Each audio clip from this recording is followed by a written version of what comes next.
Welcome to the 9th webinar in the series of Scope virtual conferences and symposiums.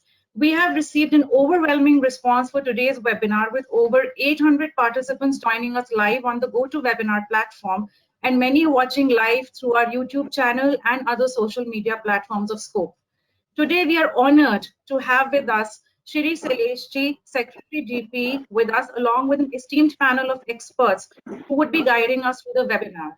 We have with us Shri Sailesh, Secretary DP, Shri Rakesh Kumarji, Chairman Scope and CMD NLC India Limited, Shri Kishore Roongtaji, Vice Chairman Scope and CMD FACP, Shri Anandarop Ghosh, Partner Human Capital Deloitte, Shri Arindam Bhua, Partner Government and Public Services Deloitte, and of course our very own DG Scope, Shri Atul Sopti ji. Before we move further, I would like to brief you about the Q&A procedure. As you can all see, there is a Q&A questions tab on your screen where all the participants can put their questions and the speakers would attempt to answer the questions while the webinar is going on. Even if your questions are left unanswered, please don't worry. We will take them one by one after the presentation of our knowledge partners are over. Now may I request my co-host Nilesh from Deloitte to welcome our esteemed panel for their address. Nilesh, please come on screen. Thank you so much, Samriddhi. What a wonderful day to host this to co-host this mega webinar by Standing Conference of Public Enterprises, and that too with chief guest being Mr. Sailesh himself. It's a wonderful afternoon in Delhi, and today we have representation from three prominent corners of the country. We've got Mr. Guha in Kolkata, we've got Mr. Ghosh in Bombay, and the balance of the panelists being from Delhi. To kickstart this event, may I invite Shri Atul Sopti, Director General Scope, for his welcome address. Shri Sopti is a visionary leader having nearly 4 decades of versatile professional experience. He was Chairman and Managing Director of BHEL before he joined Scope. Over to you, sir. Look forward to hearing from you. Thank you, Nilesh. Good afternoon, everybody. Respected Shri Sailesh, Secretary DP, Shri Rakesh Kumarji, CMD NLC and Chairman Scope, Shri Roongtaji, CMD FACT and Vice Chairman Scope, Shri Arindam Bhua, Partner Deloitte, Shri Andrew Ghosh, Partner Deloitte, and all the participants from the public sector fraternity and other associates. A warm welcome to all of you. And we are organizing this webinar as told by Samriddhi, that along with our knowledge partner Deloitte. Today we have the honor of having Shri Sailesh, Secretary DP with us. Sir, we are really very privileged with your presence today. Friends, before I set the context for today's webinar, I'd like to share with you that we have been receiving well-crafted guidance from Secretary DP at Scope and from his team also from time to time, and we being the apex body of the PSCs have been making all out efforts to implement this. Thank you, sir, for giving us this guidance from time to time.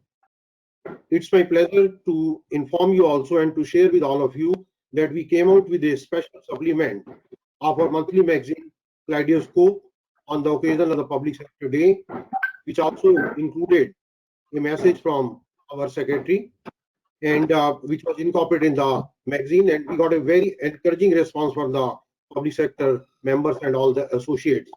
We have already shared with this particular issue with all the public sector fraternity members, but whosoever is participating in this program also, I request my team to share with them also. In this magazine, in fact, we have included the PSC's contribution to the Indian economy, as well as the kind of work which we are doing during this pandemic. And I am happy to share that we would be preparing a compendium also, which would be covering all the remarkable work which is being done by the public sector fraternity in today's time. During the lockdown period, in fact, taking the opportunity out of this crisis, Scope has promptly also adopted to the new technology and the digital platforms to carry out these webinars, and 8 webinars have already been held and which were very well received. As mentioned, today webinar we have got an overwhelming response. In fact, close to 800 people are registered for this webinar. Many are watching through YouTube and other social platforms also. We have been at Scope, it have been our endeavor to take up the various issues and suggestions, take up the various government agencies, various departments, and I'm very happy to share with you what sort of suggestions and ideas are being given by us. They are giving very due consideration by the various agencies. I'll take you to the recent address of Honorable Prime Minister Shri Modi ji, where he highlighted that we should retrace the path of economic growth, and the road to Atmanirbhar Bharat was in front of the corporate world. This is indeed true, and in the corporate world, we can play a major role in this direction, and especially the public sector, which are contributing close to 13% of the GDP, and almost 3.5 lakh crores they are contributing every year as a payment to the exchequer. Besides ensuring the socio-economic development, we are ready to contribute in this regard, and definitely we are sure that India will be back on the growth track fast. However, this particular time of pandemic, this presented us unique prospects, especially to globalize the India, and it's imperative that we are ready to respond to this opportunity, as well as recover to minimize the pandemic impact, and we thrive to change our business model, adopt the new systems, new procedures, and we leverage our new technologies also, and we develop a new type of human resources, techniques, systems, different work forms, and landscapes. With these intentions and with this background, we have organized this webinar with our knowledge partner, Deloitte. As mentioned, that we have got two well-known names in the industry. In fact, many of you might have interacted with them, Mr. Guha and Andy. I'm thankful to you and welcome both of you that you have agreed to, to address the audience and share your views in this. We will have the views from these knowledge partners. We are grateful to Sailesh, Secretary DP, for having agreed to enlighten the participants about from the government perspective point of view and guide them that how they can contribute effectively to make the new India. With such rich faculty here, I'm sure that all of you, the participants, would get benefited with this. I will request you to make maximum use of it. Once again, I welcome all the panelists as well as the participants for today's webinar. Thank you and welcome again. Thank you very much. Thank you so much, Mr. Sopti, and those were indeed a warm welcome to the panelists and the attendees. Now, there are two things that have recently happened. Number one is Unlock 1.0, and number two is being Atmanirbhar, as mandated by our Prime Minister. And PSUs, as we know, were CPSEs were institutionalized with the vision of making India self-reliant, and this pursuit of self-reliance has been in with us for decades now, and today, as we stand, PSUs are a major contributor to the self-reliance quotient of the country, and we hope that this only prospers in the times ahead. And therefore, we need to figure out ways to combat disruption caused by the pandemic COVID-19, and that's what exactly we would be discussing today. Now, with that, may I invite Shri Rakesh Kumar, Chairman Scope and Chairman and Managing Director, NLC India, for his opening remarks. Shri Rakesh has introduced various systems for effective control in finance and accounts, treasury, risk management, corporate governance, etc. during his chairmanship at Naval Lignite Corporation. The company continues to grow strongly in his leadership. Sir, over to you for your opening remarks, please. Thank you, Nilesh. Respected Secretary DP, Shri Sailesh, Vice Chairman Scope, Shri Rungta ji, DG Scope, Shri Atul ji, experts from Deloitte, Shri Guha ji and Shri Ghosh ji, all the participants connected with us today.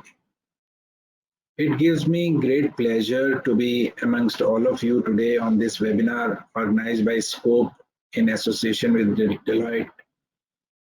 It is indeed an honor for Scope and all of us as members of the public sector fraternity to be graced by the presence of Shri Sailesh, Secretary DP, and also receive his guidance and a key perspective in the present day scenario.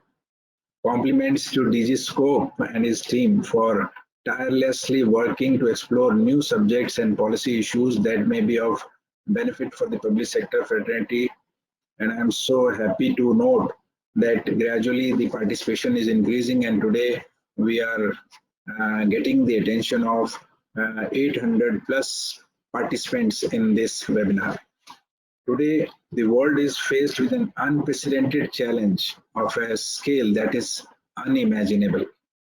The reach and extent of the pandemic has crossed over boundaries and countries, making the globe unified and fighting the ill effects of the pandemic. India has been very proactive in dealing with the pandemic. The government has introduced timely measures to help the common man wade through this pandemic, and at the same time helping the economy and corporate world, keeping the balance of trust between human values and economic values. There is an opportunity in every crisis, and our nation has also perceived the opportunity of being Atmanirbhar and taken a number of initiatives in this direction, like Make in India, curtailing down the imports, developing technology, boosting energy, becoming self-reliant in energy. So in coal sector alone, we have set up a target of reaching 1 billion ton of coal production. And I'm happy to share that NLC India Limited has stopped the import of coal for its power plants. So all of us are joining hands together, and it is just at this point of time, the public sector is playing a key role in implementing the measures and plans to support the nation, as there is no dearth of talent in public sector. We are doing our best, but at the same time, it is just not enough for the opportunities to be in front of us, but also the level of preparedness that we need to make most of the opportunities in minimum possible time.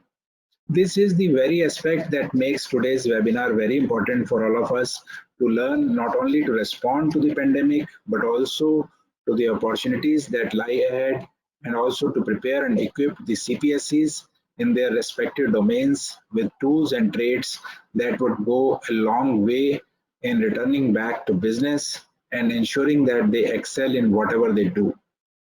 We are privileged to have the presence of Shri Sailesh, Secretary DP, with us, who has been our guiding force, and I'm sure he will lead us again from the front and bolster our confidence to work for the country's glory once again. I look forward to Deloitte's presentation also, that would present the industry perspective, and I request all the participants to make utmost but sensible use of this platform. With this, I wish the webinar all the best. Thank you. Thank you, sir. Indeed, sir, self-reliance journey has already started, and we are very sure that PSEs will join hands to take the vision of the Honorable Prime Minister forward. Today's subject is of utmost importance, especially in light of restarting of economic activities across the country, so as to bring back the buoyancy in the economy and retrace the ascent of the country on the global map. We have Shri Anandaroop Ghosh and Shri Arindam Guha from Deloitte to throw light on how PSEs can use this time to respond, recover, and thrive. Anandaroop is a partner with Deloitte in Human Capital Consulting Services. He has over 17 years of experience across a range of areas in HR advisory. Arindam leads government and public services for Deloitte, India, and has over 3 decades of professional experience in the areas of policy and regulatory analysis, leveraging technology and improve service delivery, and structuring public-private partnerships to achieve developmental objectives. May I request Arindam to present a brief perspective of the presentation. Over to you, Arindam, sir.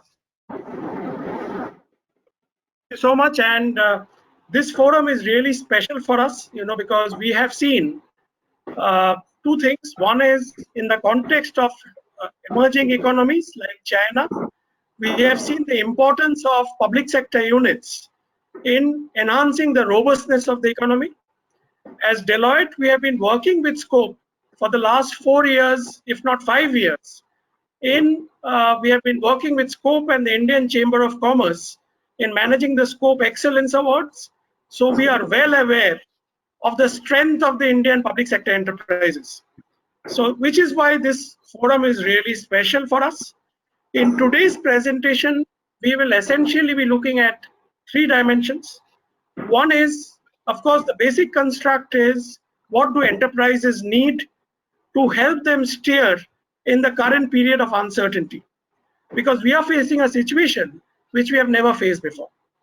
And based on our global experience, what we are seeing in India, we believe there are 3 dimensions to what enterprises need to focus on. First is the need to be agile. Now, I think agility is one word which all of us understand. We have been talking about Atmanirbhar Bharat. That only shows the agility of the government in terms of coming up with policy reforms and initiatives which can only make the Indian economy grow faster and claim its rightful role in the global market. Second dimension which we want to cover is that we don't expect us to go back to the old normal.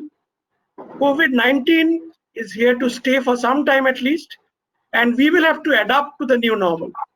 If organizations have to thrive in the new normal, they will really need to pick up new skill sets, build on existing skill sets, both in terms of the leadership as well as the entire workforce. So that is the second dimension we'll be focusing on. Third and most critical is that while all of us wish that this situation should go away fast, none of us really see it going away that fast. Even if we are able to introduce a vaccine or a medication for COVID-19, the economic impact is there for us to mitigate for some time, which is why resilience of organizations is going to be key. So when Anandarup talks us through the presentation, these are the 3 dimensions we'll be covering. One is agility. The second is need for new skills and capacity building. And the third is a pressure or a requirement for being resilient, having a resilient leadership as well as a resilient workforce. I'll stop there and hand over to my colleague.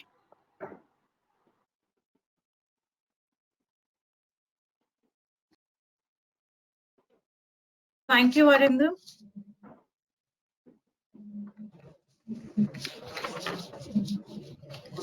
As rightly pointed out by Arindam, that now is the time to be agile, to engage into skill development and be resilient.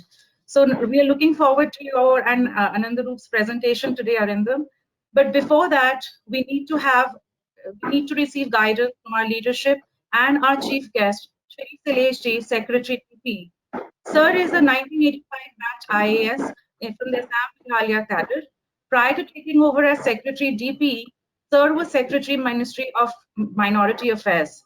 Shri Sailesh Ji has also held important portfolios in the Ministry of Home Affairs, Ministry of Youth Affairs and Sports, Department of Heavy Industry, Ministries of Power and External Affairs. Sir, we are looking forward to your words of wisdom. Over to you, sir. Let me first thank Scope to have given the opportunity to interact with a very large audience who are very connected to this webinar. Indeed, a privilege and an honor to be here. And the co-panelist, my sincere regards to the knowledge partner Deloitte, Mr. Ghosh and Mr. Guha, who have agreed to deliver their insight into the aspects which the country is undergoing, and also where does the public sector move from this time to the new horizons we have set for us in the country. Mr. Chairman, Scope, Mr. Rakesh Kumar, Mr. Ramta, Vice Chairman, DG Scope, and my co-panelist.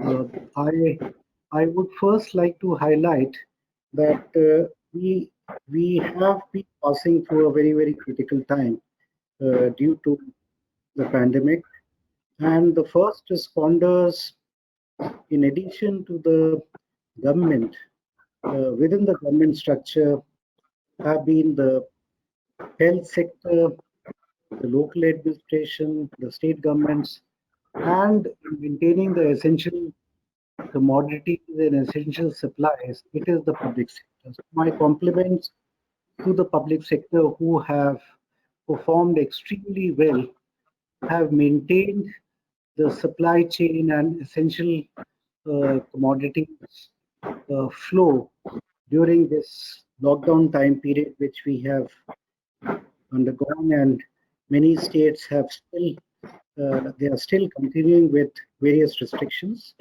And while we have continued through this time, we have also moved towards another level of opening up the economy, and recently only the Unlock 1 has been announced by the central government. And many states have also steered through various restrictions and started opening up the economy. So the new challenges which we have today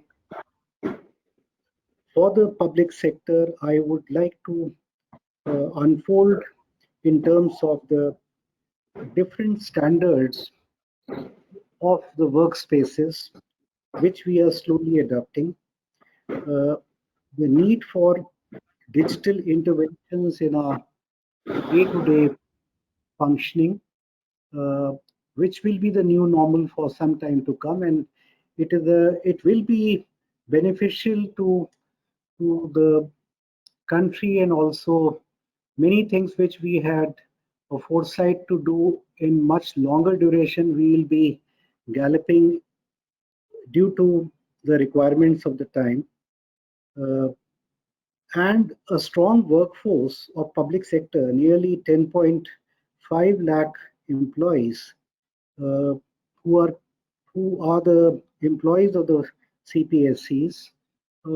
They are the spirit behind the strong 249 companies that we have under central government, and about 200 subsidiaries which we have. And without going into the details, I would like to mention what are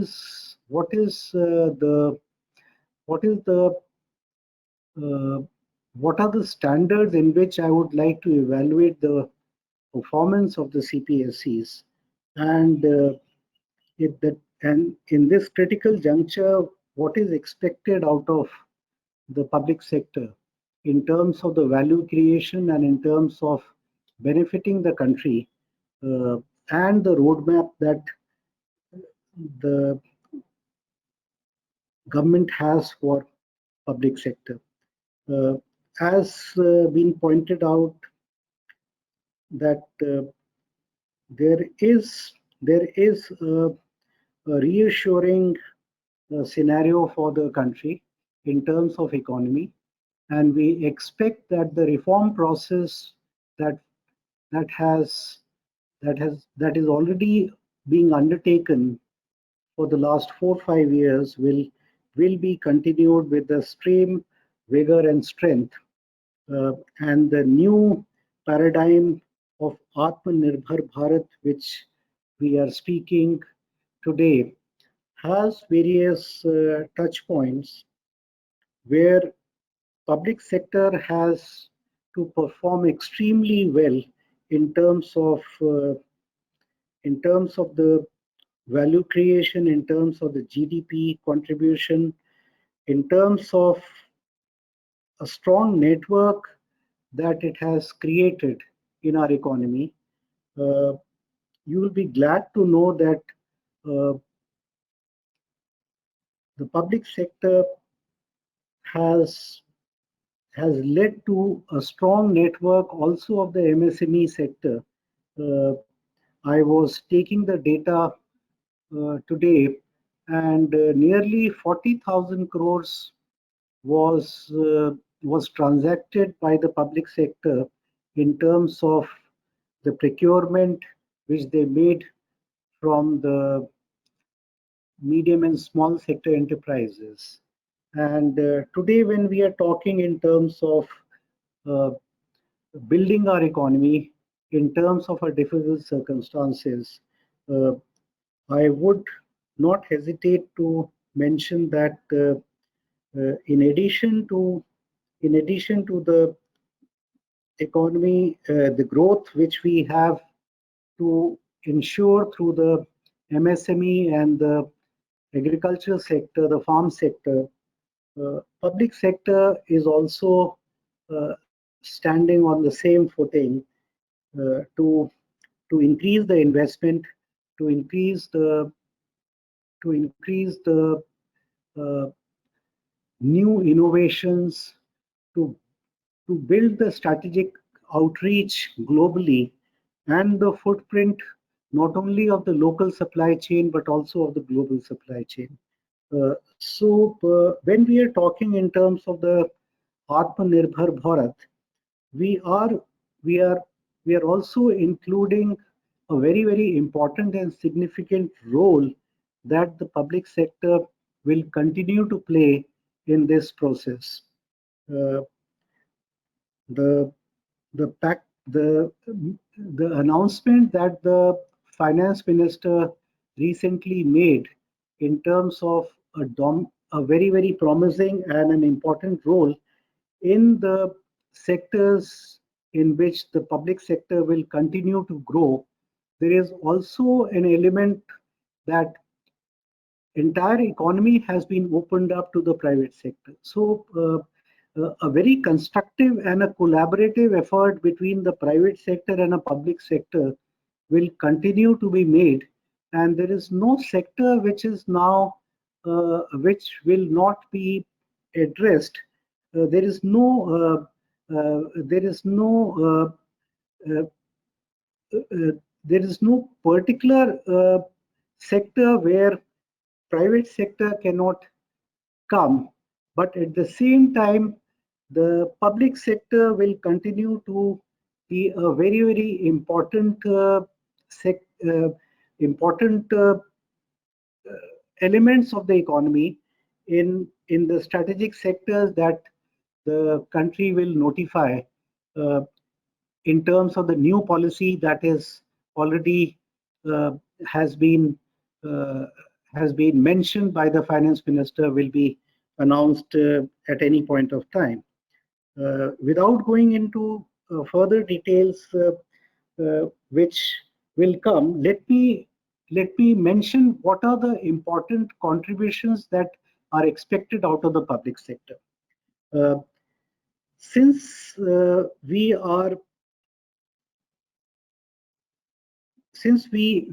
have public sector importance in the core sector of the economy, we have to ensure that the production output and in terms of these core sectors is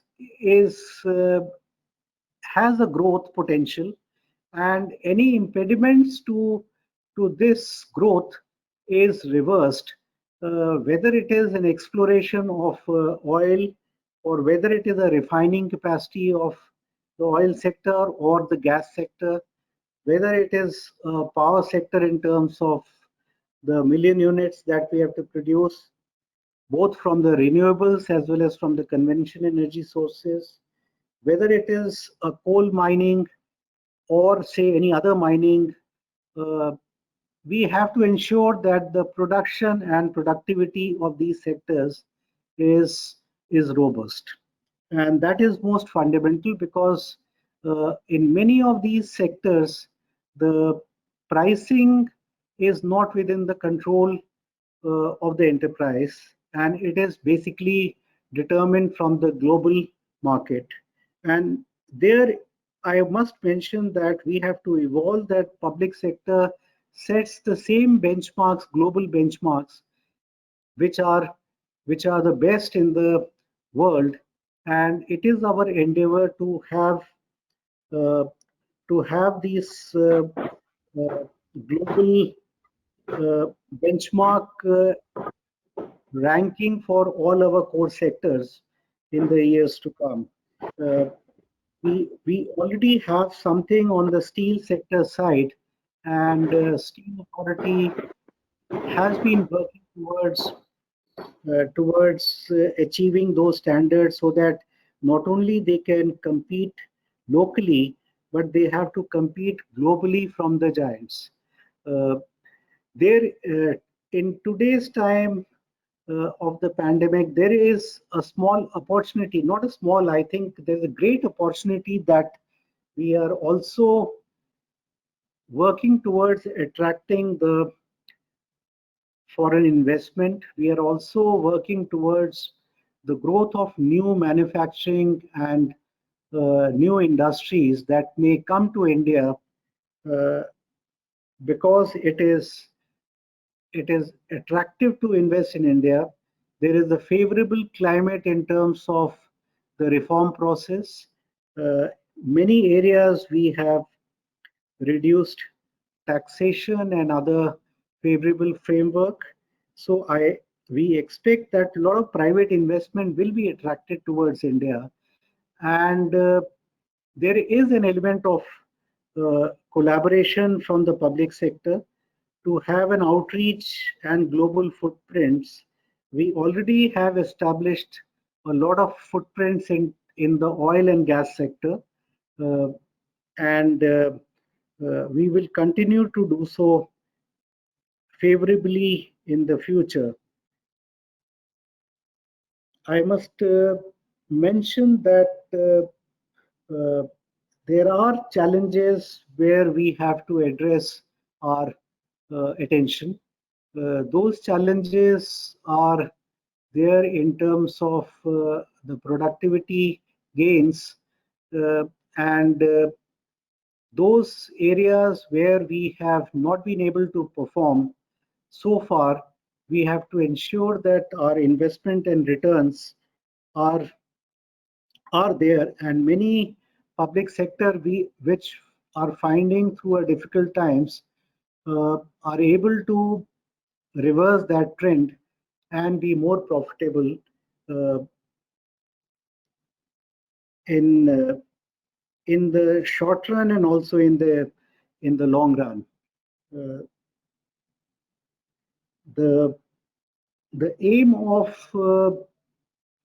these sectors should be to create value domestically and also gain market share and improve their market capitalization, uh, whichever companies are listed. In fact, to enhance the value, uh, there are SEBI requirements that most of the public sector companies have to come to the market and be more uh, and have to gain the strength for a wider ownership and improve their value by that participation of the public in terms of the capital markets.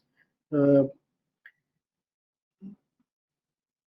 I would like to uh, to emphasize this point that more and more today we have only about 58 companies which are listed, and this number will be growing in by the next year because that is the compliance requirement, and also that is the requirement where which is a part of the reform process, and more and more public sector by way of its ownership will be gaining because the new norms of corporate governance and technology infusion will only take place by the measures that are coming in place by way of our reforms. And I do hope that public sector will will enhance its value and also make larger contribution to the government from as compared to the current times. We have a very, very robust workforce of 10.5 lakhs, as mentioned by the Honorable Speaker from Deloitte, that the skill set of this workforce may require certain enhancement, certain additions, both to work under the digital platform and also towards a greater value creation. And we have been working very closely with each and every CPSE to ensure that its board takes decisions with greater autonomy and accountability, and they will be working towards those aspects which help the workforce in terms of enhancing their skills and to be more productive.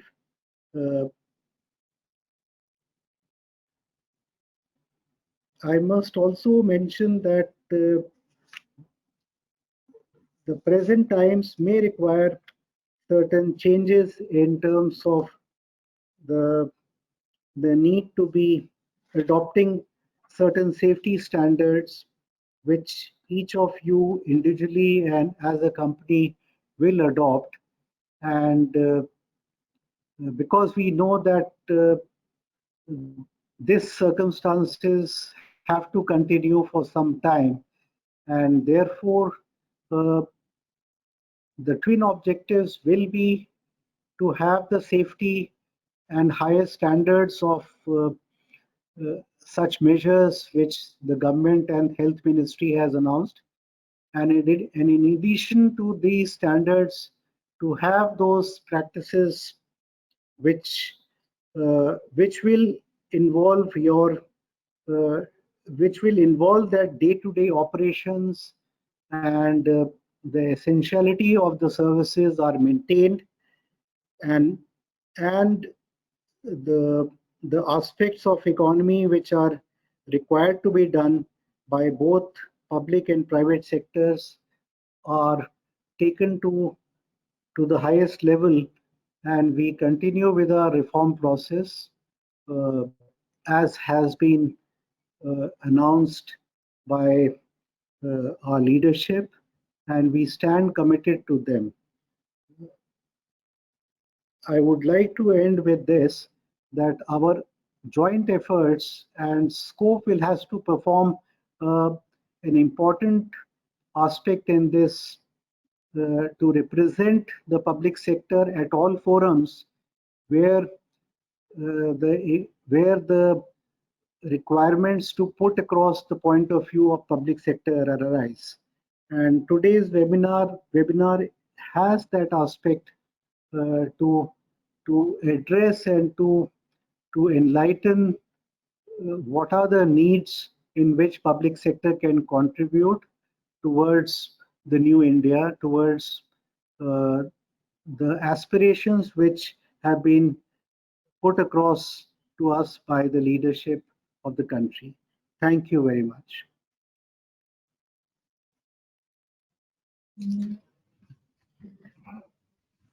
Thank you, sir. Thank you so much for your words of wisdom and guidance. I'm sure all of us will gain a lot from it.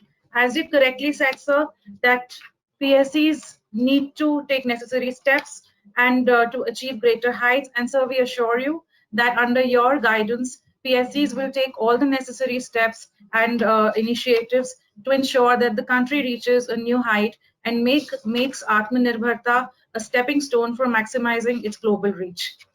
Now, before we proceed further, sir, we have received certain questions from the audience, and I would request our knowledge partners, Arindam Guha from Deloitte and Anandaroop Ghosh from Deloitte, to kindly put them in correct perspective to you and gain your opinion about it and your views about it. So over to Anandaroop and Arindam for questions.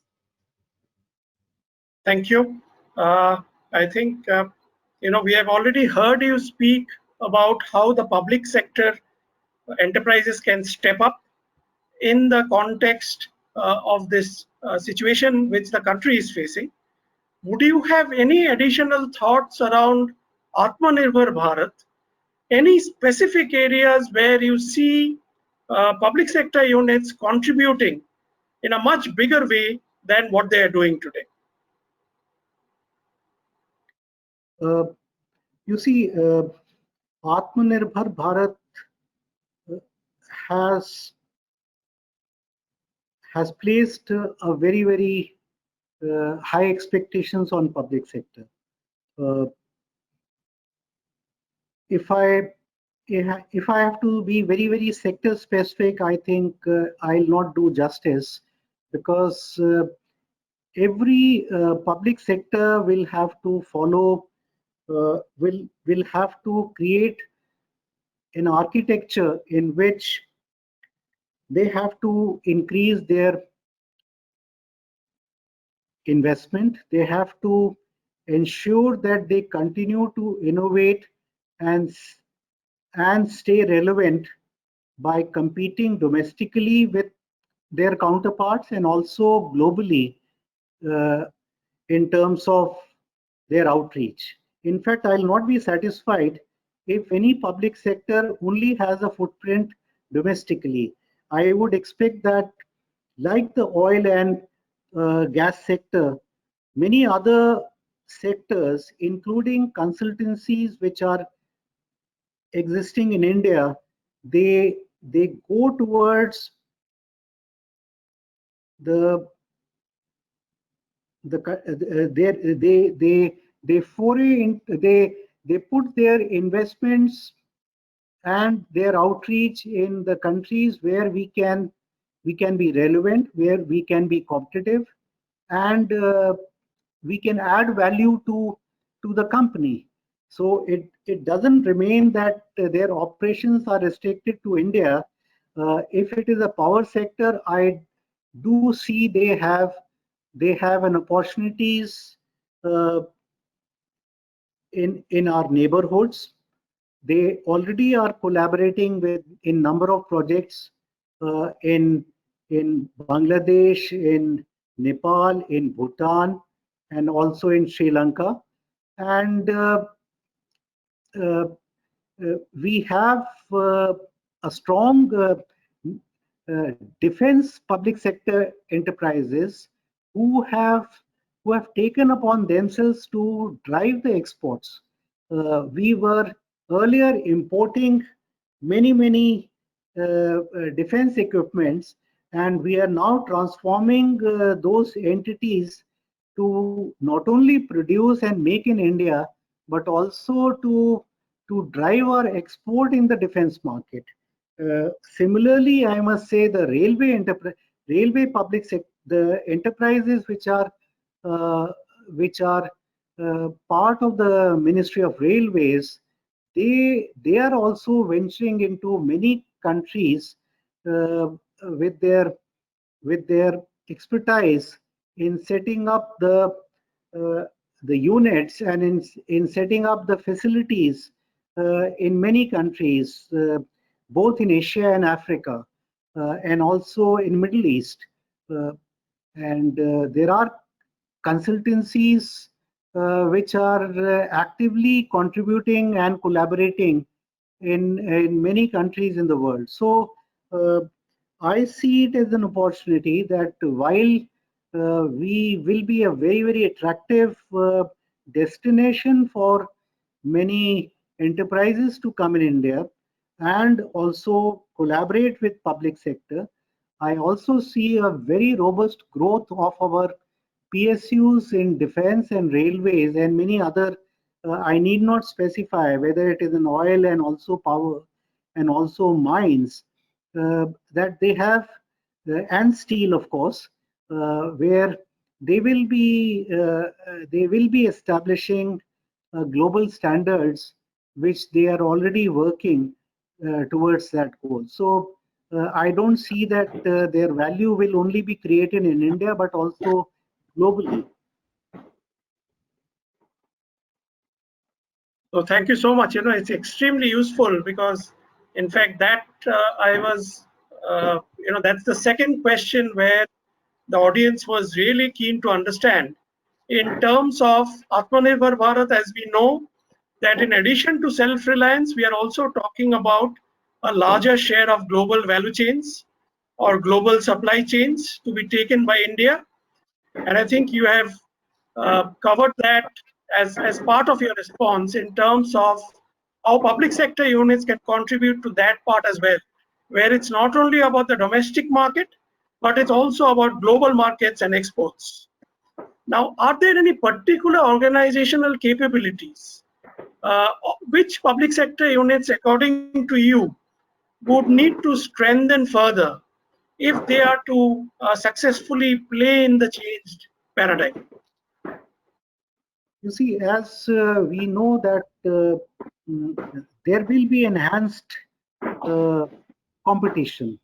The relevance of healthy competition will require that both private sector in a particular sector is there, because now there is no sector where private sector cannot come. There is hardly any sector there is.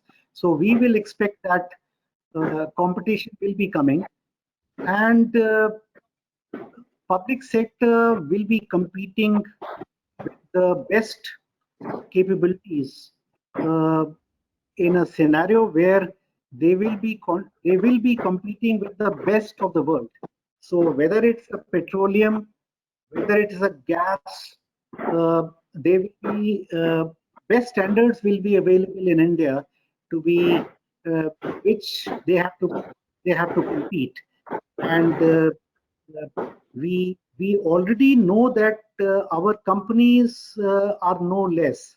In fact, they will be ranked. We have many companies, whether in the I may not mention a specific company because I'll not be doing justice.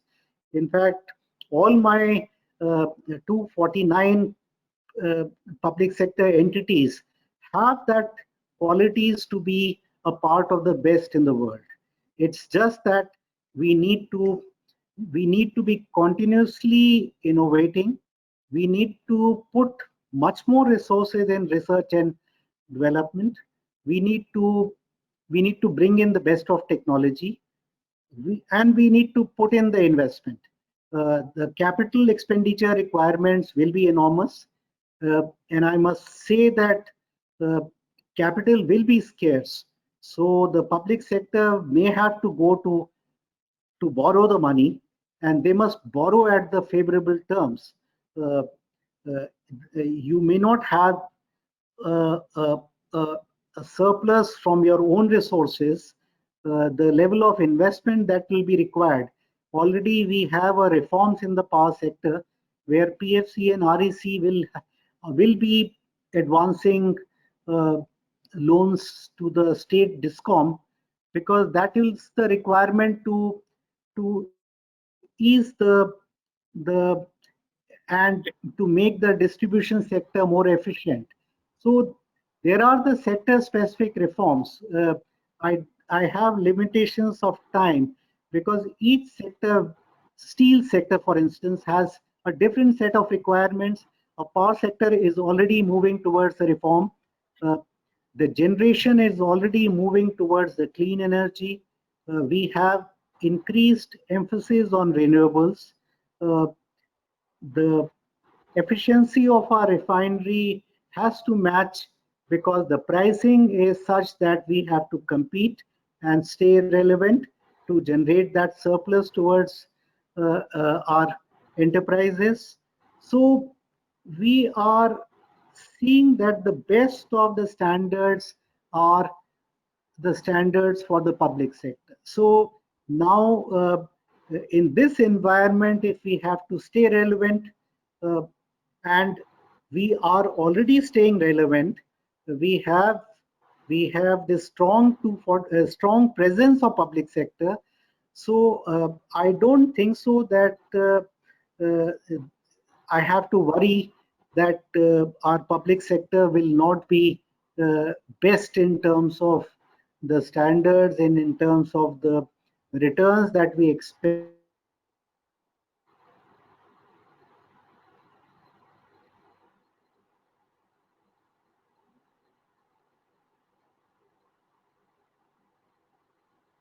Secretary, sir, your audio is not coming, sir.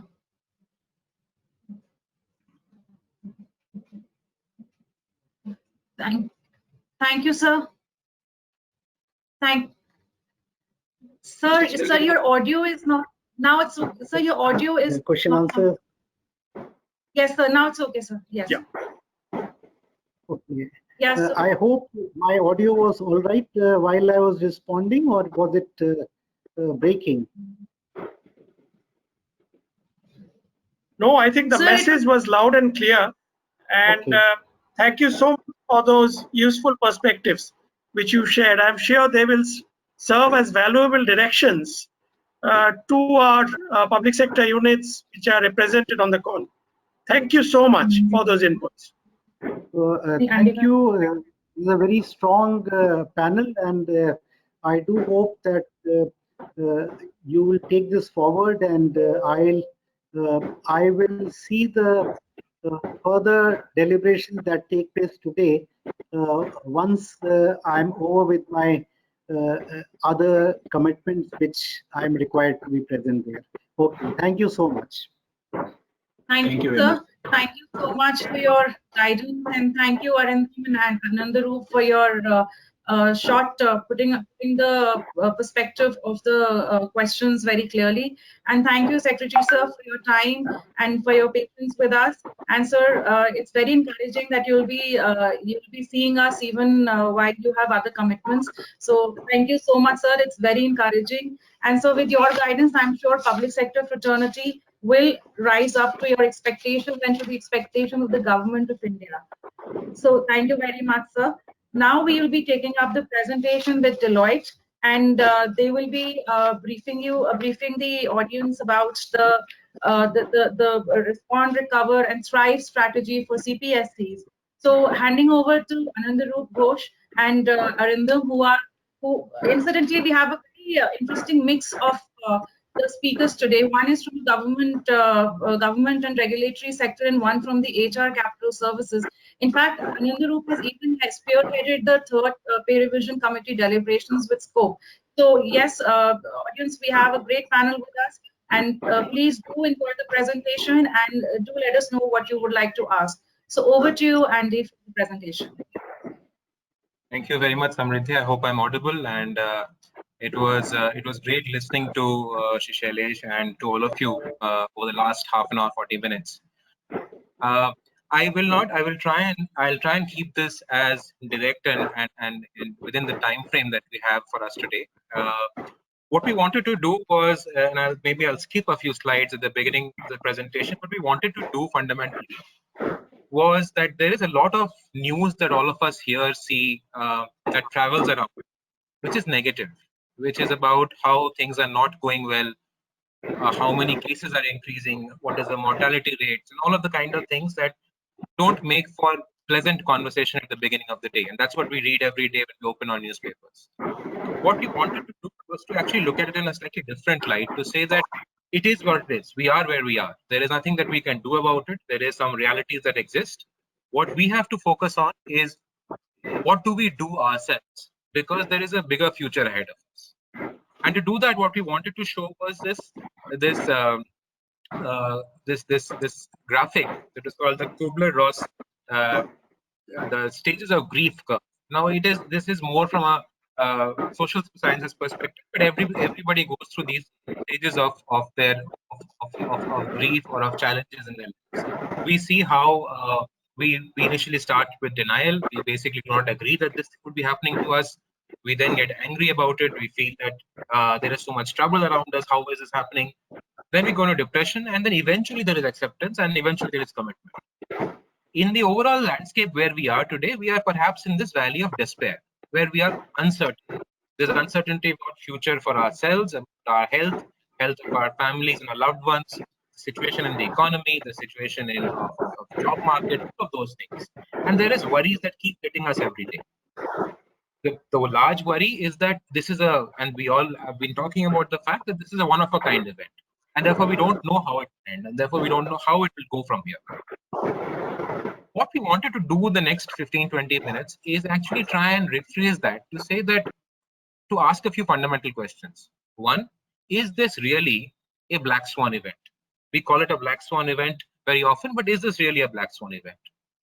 And have we seen this before? Have we gone through, as a world, have we gone through these situations before? What has happened there? And therefore, what will be important as we go through this curve right now as well? This black swan event that we talk about, right? First of all, let me say that what is a black swan? A black swan event, it was a book that was written by Nassim Nicholas Taleb, and they basically said a black swan event is something that was not expected, has a massive impact on the world, and in retrospect, in hindsight, can be justified. Is this a massive impact? Absolutely. But was this not anticipated? Absolutely not. Back in 2019 and 2017, the US government ran simulations where they actually tested what would happen to the world, how should the world respond if a pandemic were to happen. The 2019 one actually was called, I think it was called the Crimson Contagion, actually imagined that a virus will come from China and that will affect 600,000 people around the world will die. That was the extent to how close the reality is to that kind of an experiment. So was this, we have heard of Bill Gates's speech some years ago when he talked about a potential pandemic. Have we seen pandemics in the past? Pretty much every other decade there has been a pandemic. There was SARS and MERS in a decade and a half ago. In 1958 and 68, there were massive global pandemics. Each one had impact of about 1 million people who died in each of those pandemics. We talk of the Spanish flu. There are multiple kinds of situations, multiple incidents that have happened in history which are similar to what we are seeing. There are differences as well. I mean, we never had a global lockdown the kind we have had right now. But one instance, or one particular point of time in history, and I wanted to spend some time on this period because this is actually what most economists are, most literature is currently, and most of the data is currently pointing to this era. The era of the Great Depression in the US, the period between it started around October 1929. It's called the Black Monday when the stock markets crashed. And it took literally about 15 years in a world war for the depression, for America to come, the world to come out of depression. So it was a very difficult time, actually. People lost jobs, the huge amount of unemployment. It almost took about 13 years for unemployment to get resolved. There was huge loss in pay, earnings, wages, everything went down. It was a very difficult period for people to live through. But equally, that was the era which actually gave us some changes that have stuck to all our lives till date. And so in 1934, the Wagner Act was passed, which was the act which actually allowed collective bargaining and what you saw and for individuals to participate in union activity. And therefore, what you see on the first chart there, you see a situation where union participation shot up in that period of time between 1935 and 1940. This was a period when the Social Security Act was passed. Prior to this, if you were an employee and if you had any challenges, if you had any sickness, etc., unless you were involved in an industrial accident, no employee was covered under any form of benefit. The Social Security Act started giving out, and what we now popularly known as the dole, which is the American thing of saying if you don't have a job, you get a certain amount of Social Security money. That act got passed, and it lives till today. The Fair Labor Standards Act got passed, which then got ratified through that 40-hour week convention. Minimum wages were defined. It was also the first time when the government actually actively talked about freelance workforce, the birth of what we are calling the gig workers today.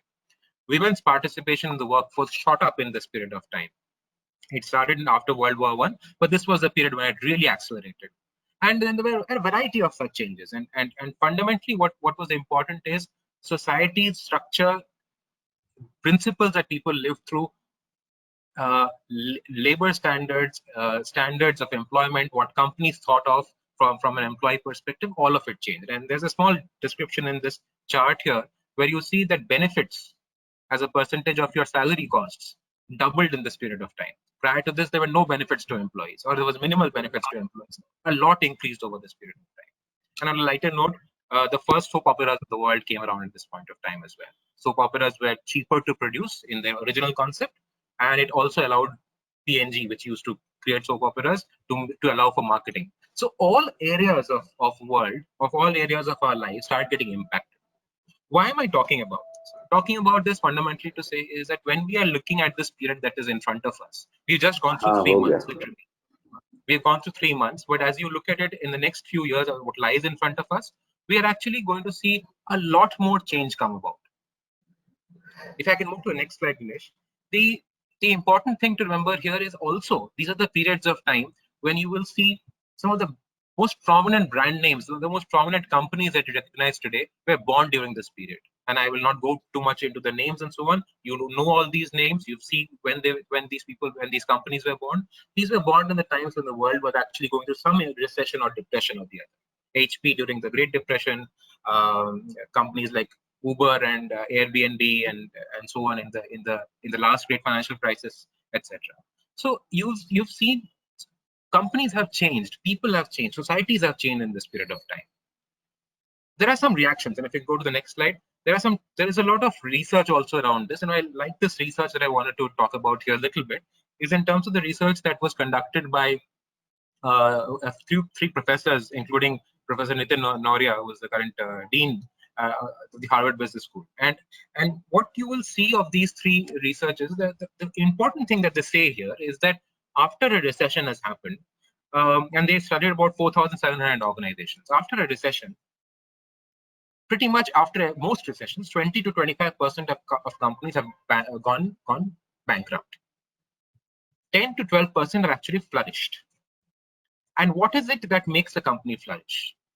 So there is obviously they also could not find a clear answer to this, but there were 2 or 3 kinds of solutions, 2 or 3 kinds of scenarios that they made. One was they looked at organizations that were focused on prevention. These were organizations that wanted to cut costs to pass through this time. And what they said was these kinds of organizations had a 21% chance of succeeding. These are organizations that lowered down their investments, that cut employees, they cut salaries, they cut all kinds of operating expenses, etc., etc. And their research was that 21% of these people had any chance of survival. But there was the other end of organizations, which were rapidly looking at expanding. And these organizations were investing heavily in technology, buying up companies, and so on and so forth. And these kinds of organizations also had only about 26% chance of survival. There was a middle ground in that. The middle ground, which is that 37% chances of survival.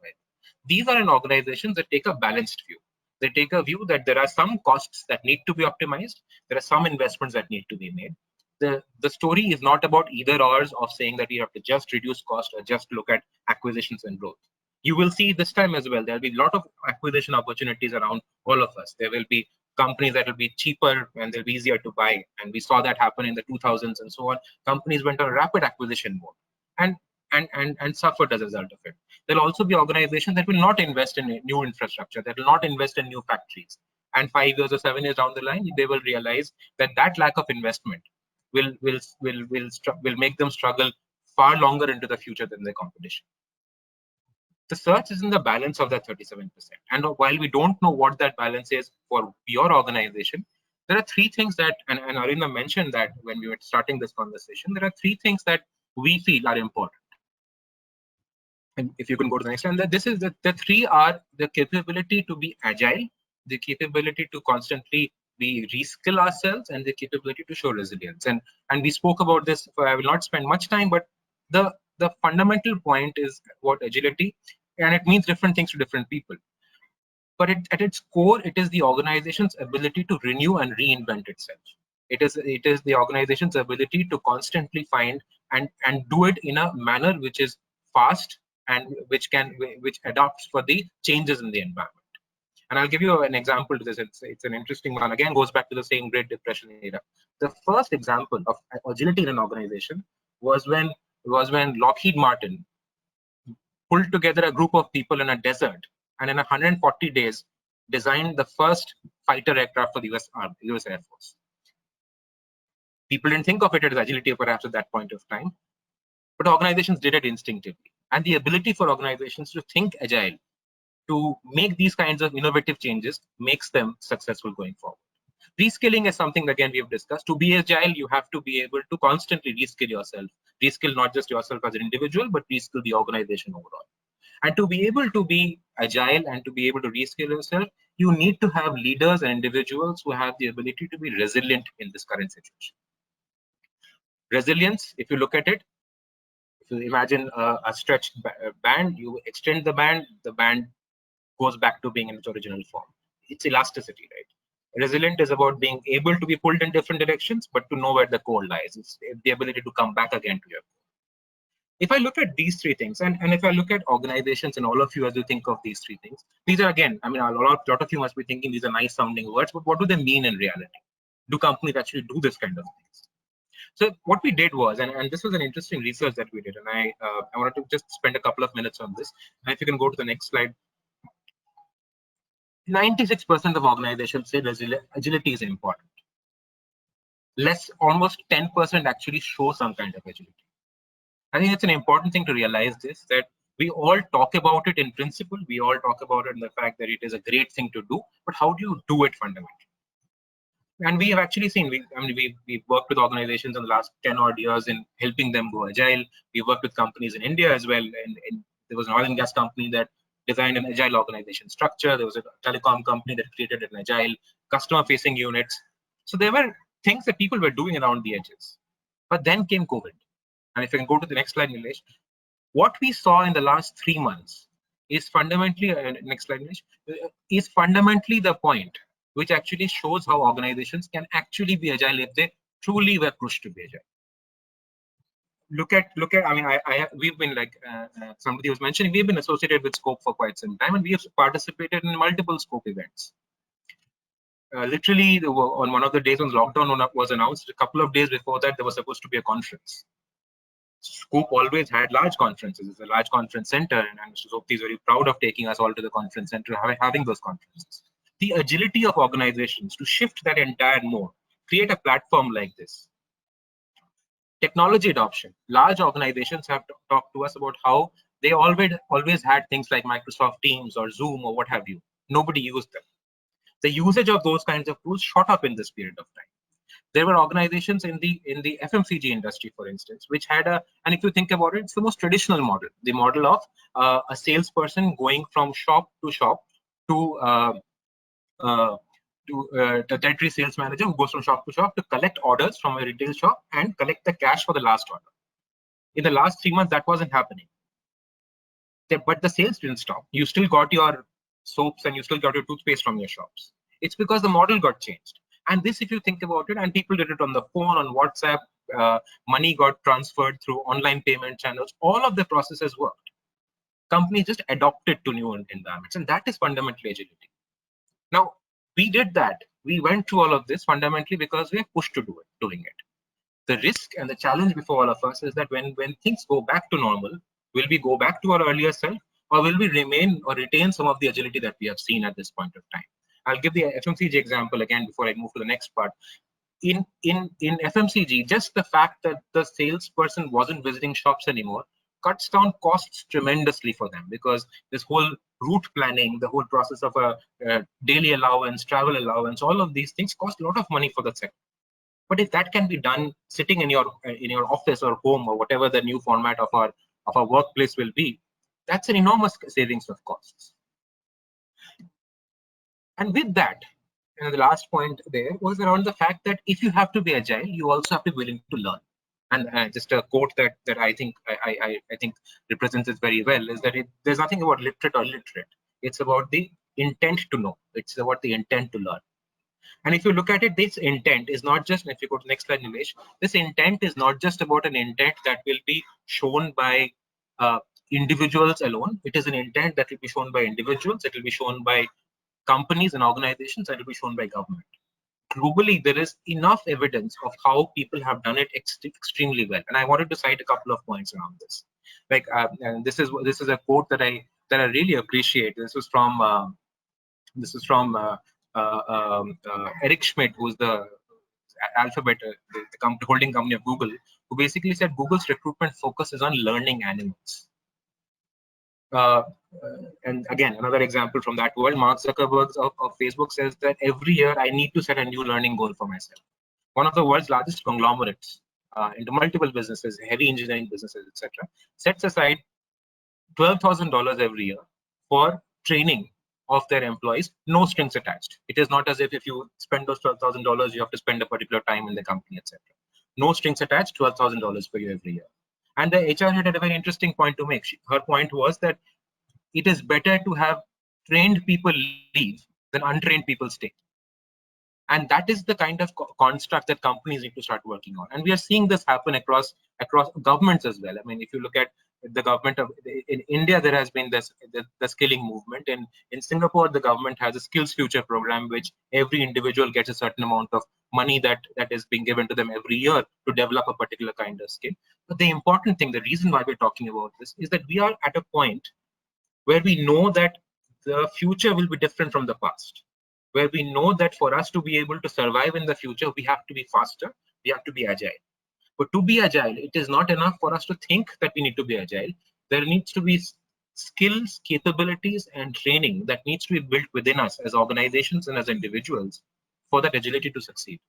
We are using a new technology platform today. How many of you had used video conferencing applications like this? But we trained ourselves. It's very simple. It's as simple as that, perhaps. We don't think about it, but we're training ourselves and we are being open to that learning. Take it to a larger space in your organization and in your workplaces, and you will see a lot more possibility that opens up before us. And then finally, and if I can go to the next slide, in all of this, it requires resilience. It requires, Nilesh, if you could move forward, it requires the resilience of leaders to be able to drive all of this. Again, and to the next slide, Nilesh, I mean, it is very easy for us to put these words here. Again, I completely would have understand if you were to say these are nice sounding words. What does it really mean? Design from the heart, mission first, all of that. But if you think about it, there are individual examples in each of these blocks that we can talk about, and that I will in a couple of them, to show that companies have done this and companies have shown this leadership for them to actually reap the benefit of agility. Design from the heart. If you think about it, what this implies is the ability for organizations to take decisions for what they will be from what they stand for fundamentally. The ability for individuals and organizations to stand up in front of their colleagues and say that when we say all the good things that we say in our values, in our mission statements and all of those things, we actually mean them. We've seen one of our largest Indian construction companies. It had 500 sites running around the country, around the world. It had about 165,000 contract workers. The sites were not working anymore. There was obviously no work happening, but each of those contract workers were getting paid. They all got covered under COVID insurance, and they all got their accommodation taken care of. That ability, or that doing that, will ensure that in future they're always able to attract more people to come and work for them. We saw an organization, an IT company, where the junior most employees were given 25% of their salary in addition to the normal salary, because they realized that in the early phases there was a cash constraint that these employees were facing. There's this important thing of mission first, the ability to stick to your goals. We spoke about progressive organization. We spoke about a while back. We talked about organizations, that 37% case of organizations that are able to be more successful. And these are organizations, and we have seen enough instances in India, companies that have changed their manufacturing systems from making automobiles to making ventilators, from making alcohol to making sanitizers. The transition of saying that there is what we stand for, there's a mission that we want to stand for, and to be able to support our customers, we are willing to make that transition. And again, when companies make that transition, employees respond. Speed over elegance, and this is one of the things that is very critical for an agility perspective. You will find agility is fundamentally about speed, right? We found that this was a period of time when there was tremendous need for organizations to be able to drive things to happen fast. And we found multiple organizations go through the process. There are smaller examples, larger examples, people who designed touchless doors in a small period of time, helmets that could detect COVID cases, and like people who were not well over a period of time. Things happened fast. People focused on getting things done. The very fact that our huge IT sector that we have in India, that entire IT sector where literally, and I used to go and consult with these companies, we had to leave our mobile phone outside the office because there was data security issues. those people were able to move their entire work back home. That was agility. Was it elegant? Was it absolutely done absolutely 100%? No, there must have been issues. There must have been data security issues, but it got done. And fundamentally, what I wanted to end with is the fact that we need to look at the longer view. It is, and we've been talking about this, and it was quite inspiring to hear Sailesh talk about the fact that, and when he was talking of more listing of potential, the more companies will go public. He was talking of global expansion for companies and so on. When you are in a time when everything seems dark and disappointing around us, it's very difficult to take that longer view. We saw at pharma company, for instance, that in this period of time when there was so much of challenge around us, they invested and built a large R&D company in the US, Indian pharma company that went to the US and built it. One would imagine that we don't know how tomorrow will look, but you're investing in a company, an R&D company that will probably give you benefits 10 years down the line. But it is those organizations, and it is fundamentally also those individuals who are able to take the longer view who will make this succeed. And that's where I wanted to use the last slide and the last quote that we have there. Nilesh, if you could go ahead. This is a famous ice hockey player who basically said that when I play ice hockey, I don't go to where the ice hockey puck is right now, but I go to where I think it will be. And from all our perspectives, it's important to imagine what our future will look like and not get clouded by where it is today. It is very easy to get clouded by where it is today. It's important for us to look at it from an individual perspective and an organizational perspective of what the next 5 years will look like. Thank you very much for your time. And I know we've exceeded some of our time, but we will be happy to take any questions that you have. Thank you, Anandarup and Arindam and Nilesh for a wonderful presentation. And yes, a very insightful presentation. In fact, where a gloomy time ahead. I mean, we're in a gloomy time, but a very, very positive and an optimistic approach. So yes, taking up the first question that we have received, Arindam and Anandarup, is with regard to the manufacturing sector. So the participants are asking with respect to give a push to the Make in India initiative.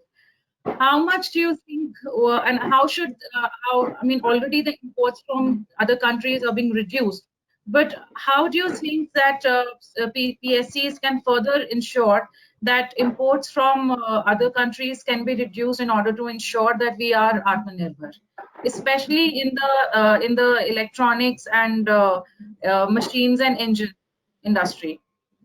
These particular industries the participants have asked for, but I would appreciate if you can generalize it and say that what PSEs can need extra so that they are they can ensure that the Made in India vision is actualized. So over to both of you. So I'm not an expert on that industry, but I will just talk about one data point, and then maybe a last request on Arindam if he has anything to add. I think the fact of the matter is that, and this is not PSUs or this is India companies in India. R&D spends in India as a percentage of revenue is one of the lowest in the world. When I say lowest in the world, not lowest in the overall world, but lowest in the developed economies. For us to be truly competitive, it is important for us to be able to improve our processes. There are government changes that are happening, etc., etc. But R&D just doesn't mean new, completely fresh R&D like pharma, but constant innovation in R&D expenses, and therefore the investment and outcomes of that has to go up. Arindam, anything from your perspective? Yeah. No, thank you. I think there are two things which are happening, and in fact, we have been working closely with government itself on many of these Atmanirbhar Bharat initiatives. What we see very clearly, which is a change or a break from the past, all of us know that investment grounding happens at the states and not the central government. And all these industries, be it electronics, be it textiles, today it's fairly well acknowledged that most of the units have to be in large industrial clusters with competitive utilities. So I think the cost of power, the associated cost of labor, cost of land, the time taken for regulatory clearances. These are all very important aspects which one needs to focus on. And the simple answer to the question, I would think, is Indian companies, more specifically the public sector units which have got scale and strengths, they can take a larger share of the domestic market only if they are competitive. The fundamental issue has to be to increase competitiveness. All of us realize that it is not entirely up to the public sector unit itself, because a lot of it depends on the government also, the state government in particular, in terms of regulatory clearances, in terms of infrastructure connectivity, so on and so forth, because you need an efficient supply chain, you need cost-effective logistics. Now, what we understand is that all those are now coming to the forefront. We are seeing the beginning of announcement of policy measures. We have just seen some measures around agri-commodities, farm gate investments, etc. There is going to be more to come. But from the viewpoint of public sector enterprises, I think the only focus has to be on competitiveness. How to make products more competitively, how to be more innovative. Anandarup talked about R&D. I think that is also going to be key. And when we look at electronics in particular, it may be very difficult to now try to attract investors who have already invested in countries like Vietnam. But what we can always do is we can play to a large domestic market, where we have a large market for mobile phones. We have already seen the likes of Foxconn invest in our country. So it'll have to be a mix and match of all those strategies, where we play our domestic market, which is huge, and then whenever we have a large manufacturing facility, we also use it to target exports.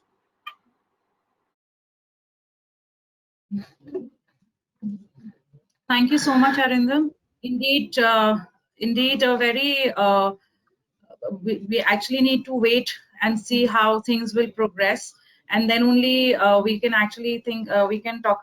We can strategize on reduction of imports. Another question that we have,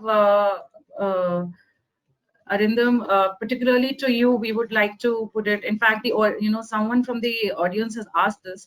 So I would just put it in a very softer form. So they are saying that with the government announcing a policy for the public sector and opening all the sectors, as Secretary DP also mentioned, that all the sectors will be opened up and there would be competition introduced in all the sectors, in most of the sectors.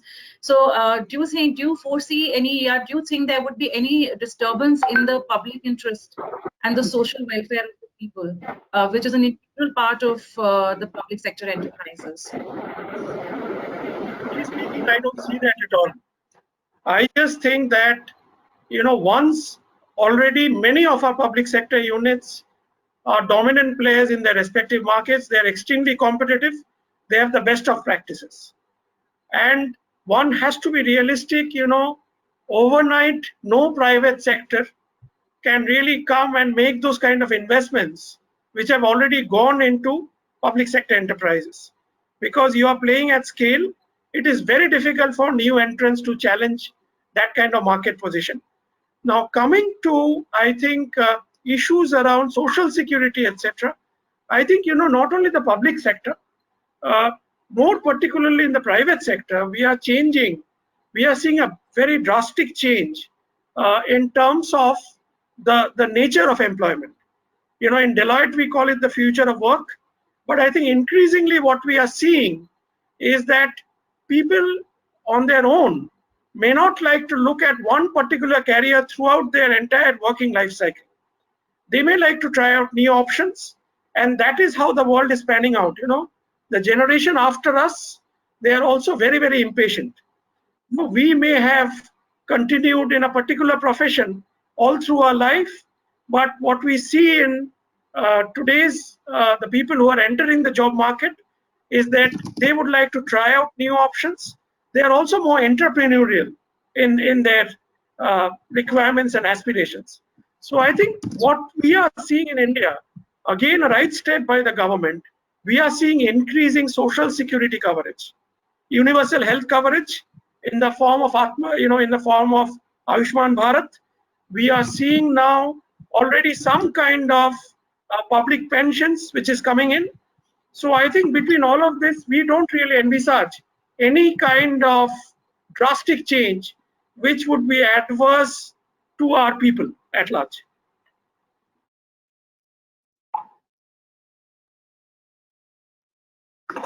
Very interesting, Arindam, and that's a very good point. There's one specific question that I have for you, Andy, and this is from one of our audience to basically check how is it that boards are evolving, and what are some of those essential leadership traits that you think would be required for PSU leaders? So boards evolve, and we'll try and keep it to time because we are almost at 5. So I'll just keep it brief. I think boards are stuck in that midpoint of saying that there is an enormous pressure within organizations to be able to manage for today, vis-a-vis the ability for them to manage for the longer or 3 to 5 year, 7-year time frame. All boards today, as we are seeing them right now, are debating with these questions of, are being presented every day with these questions of how do you cut costs.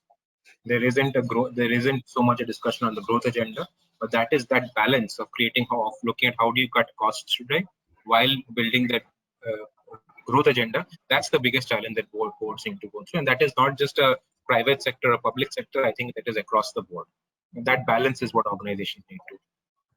And Samriddhi, I'm sorry, but I think we will probably have to stop here from a questions perspective because already 4:57. Andy, we have one more two more questions.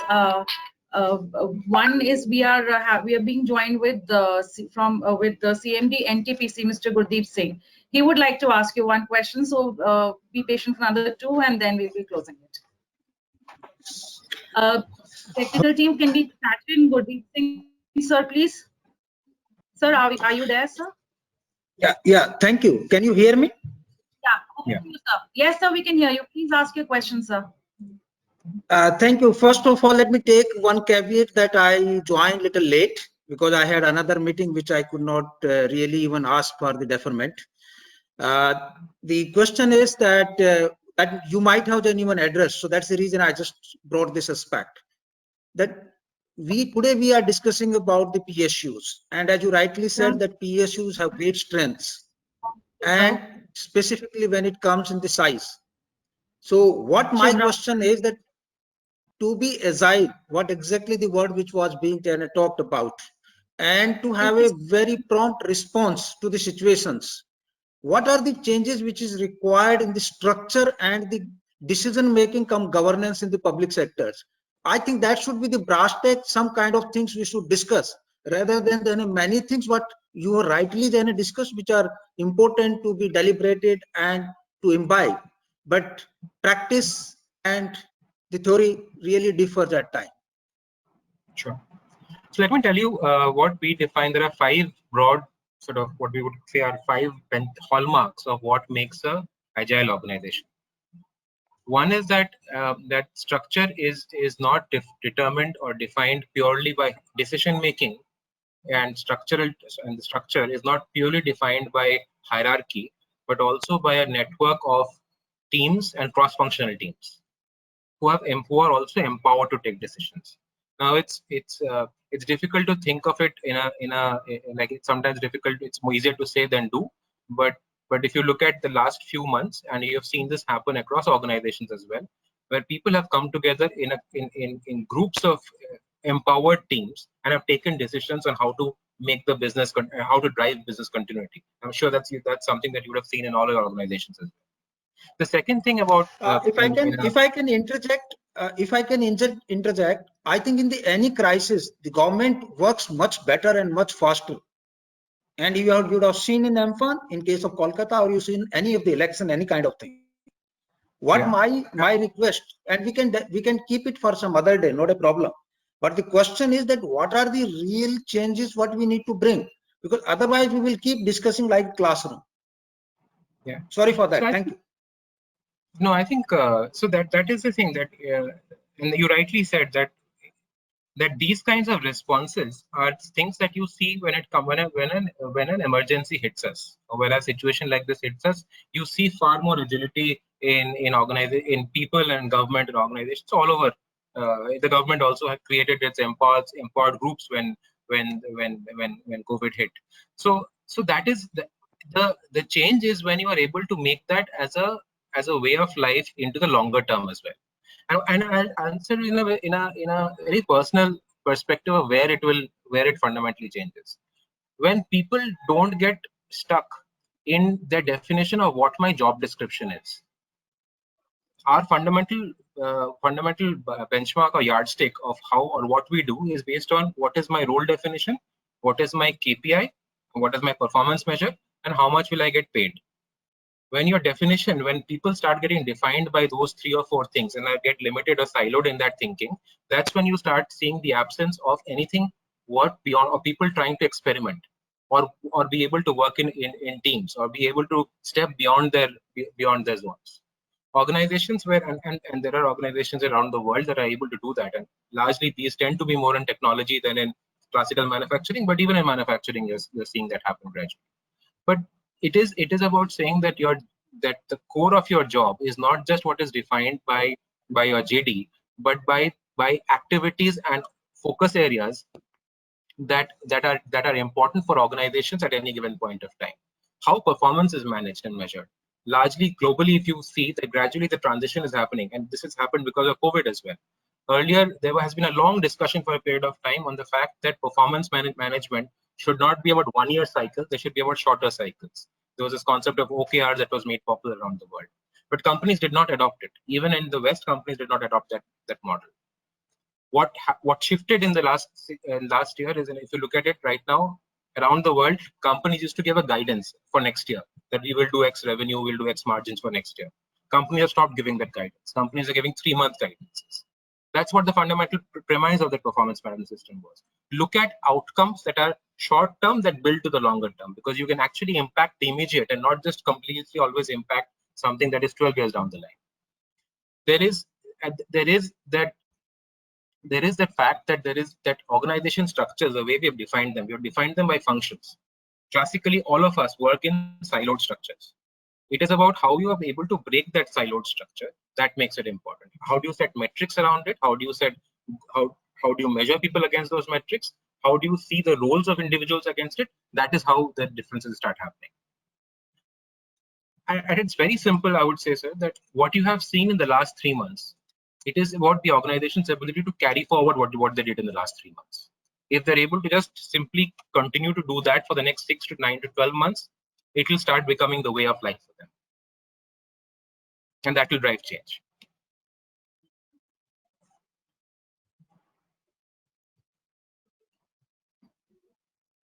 Thank you, sir. Thank you, Gurdeep sir, for your question, and thanks, Andre, for taking it so patiently. So we'll be taking the last 4 questions, Andy and Arindam. I hope that's okay with you. And I'm so sorry we're getting so many. I mean, it's very difficult to actually pick and choose. So next, we have a question from Director HR BHEL, Mr. Anil Kapoor. He will also be asking the question himself. So, sir, are you online? Yeah. Yeah, so please go ahead and ask your question. I would like to know, because in public sector, there are so many constraints. How do we increase the productivity of our employees? What measure should we take?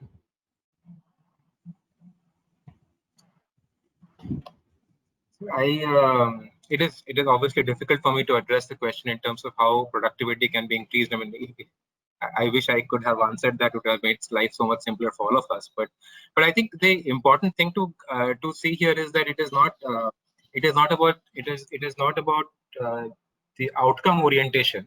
I mean, it's not about just saying how do we increase the productivity, but it is also about the fact that, and I'm going back to what I was saying earlier, is about how do you measure outcome? Like, what is your definition of productivity? If productivity is always going to be defined by a million ton produced by number of people or revenue by number of people, etc., then obviously the last 3 months has been a disaster. If productivity is going to be measured by tasks and is going to be measured by immediate outcomes that individuals are able to impact and generate, you might actually see the last 3 months being a very different story.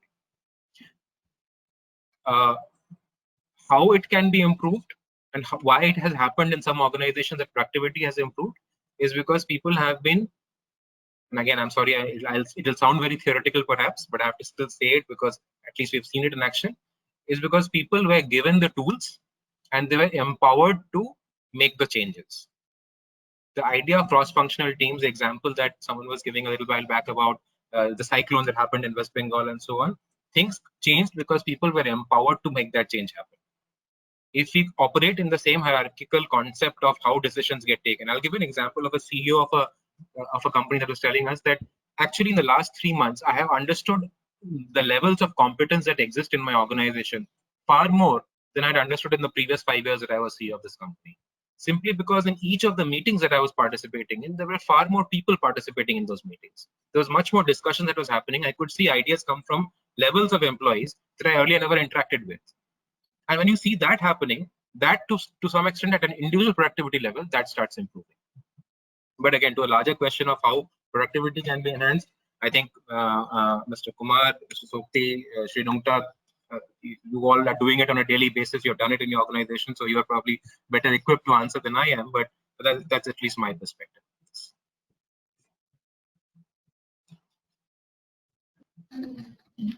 Thank you, sir. Thank you, Kapoor sir, for your question, and thanks, Andy, again. We have one more caller, Debashish Basak. He would be putting a question, a little different question from the general HR and PSE perspective. Debashish sir, are you online?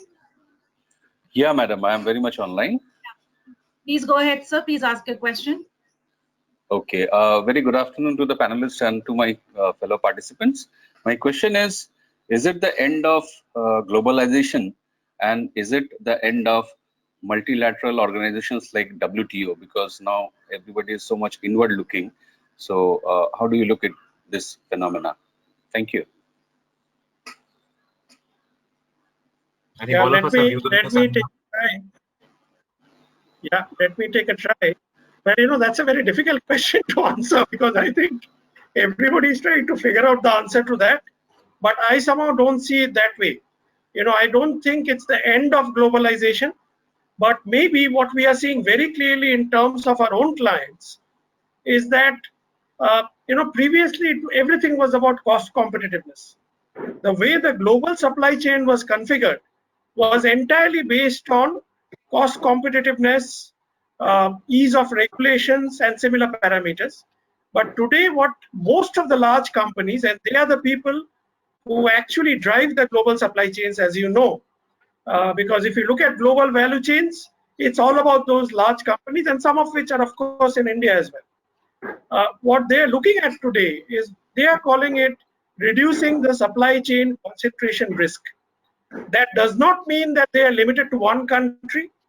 What it simply means is that if they are today overweight on one particular country, they have got bulk of their operations focused in one country, and many of us know which that country is. They are looking at other options. So I think that in a way, we are talking about a more balanced globalization than before.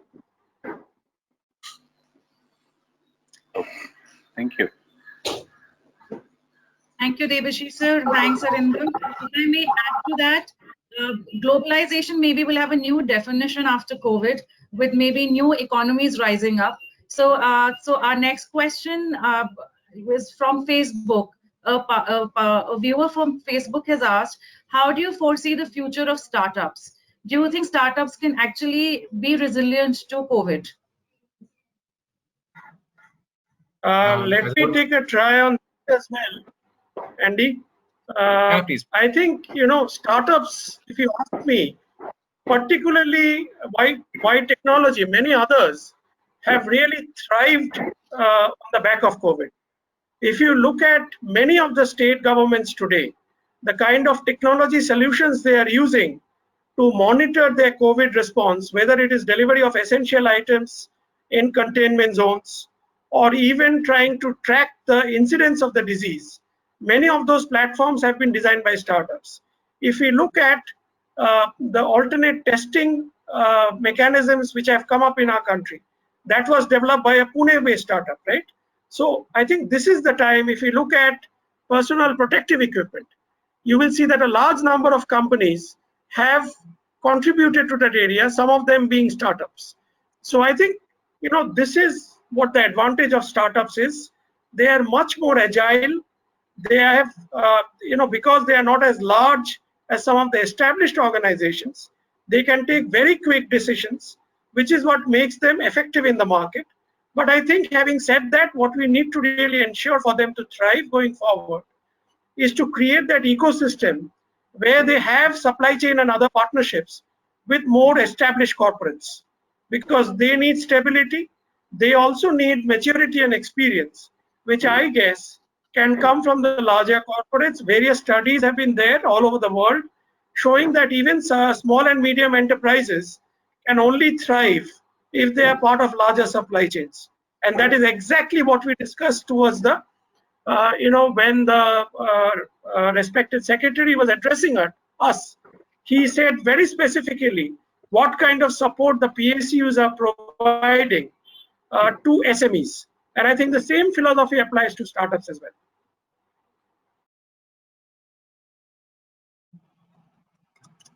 Great, thank you, Arindam. Indeed, startups appear to be like kids, more resilient to the pandemic right now. So a great opportunity for them and a greater opportunity for the public sector. Now we have a question. We have the last question now, Team Deloitte. So that comes from our DG Scope. So over to you, sir.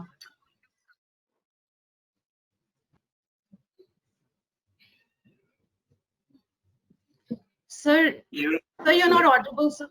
Okay, yes. This Yeah, is a now it's question fine. Okay, thank you, Nidhi. This is a question which has come from some of the participants. In fact, this question was asked from Shri Ravi Shankarji also in a different form. So there was a spiritual answer to that, and now we'd like to have the management answer to that. Very rightly, in the presentation, I like, three strategies, excellent strategies. One is the preventive focused, another is the promotion focused, and the third is progressive focused. But generally what happens when the problems come, when the crisis come, everybody goes for the, majority of the people go for the preventive focus. And first cut is the employees. This is a question somebody has asked me just now and sent a message. Their salary would be cut. They will be transferred to different places. Remuneration would be cut. And what happens that leads to panic, and panic everywhere. Panic in business, that leads to panic in the jobs, that panic in individual, then panic in the employees' families also. My question is, which has been just now I have received, that how to keep a balance between the commercial decision as well as motivating the employees. What needs to be done by the business leader in this regard? You have to take the hard decisions also, but parallelly you have to keep them motivated. Guruji gave some ideas on that, on the spiritual perspective. Now let's hear the management perspective. I don't know. I think would you want to take this difficult one, or should I try? No way. You have got to take this, Andy. I think, Soktiji, you have picked up my question there when I wanted to know what is the solution to have a balance between the human value and economic value. So I feel. Let me try this.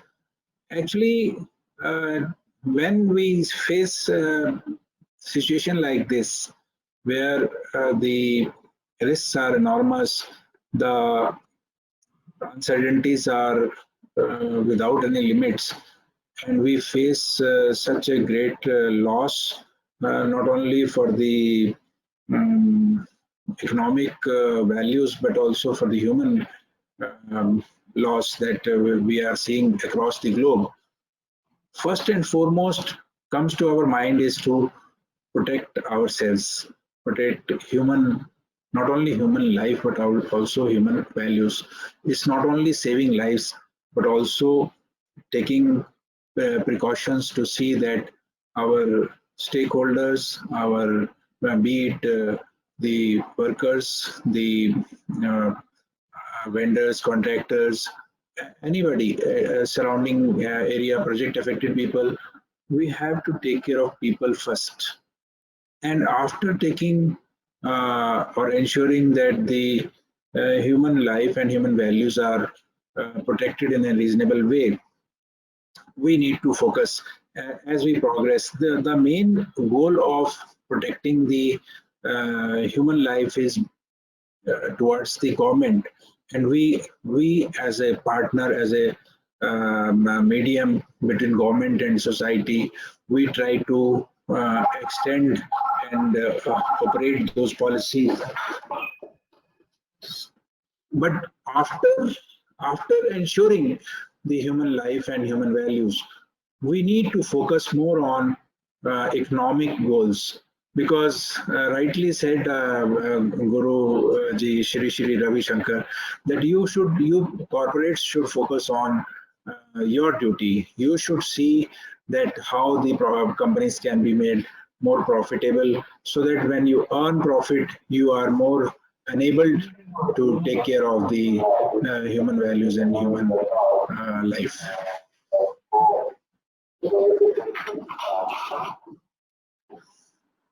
So the objective is clear. Of course, human values and human life is first, but securing and ensuring to some extent to our organization, our society, our peripheral areas, then we focus on our organizational goals. Thank you. Wonderful, great. Andy, I remember many thoughts. Andy? Sorry, so go ahead. Yeah. And would you like to add anything what Rakesh has mentioned? I thought Rakesh saved me from answering the question.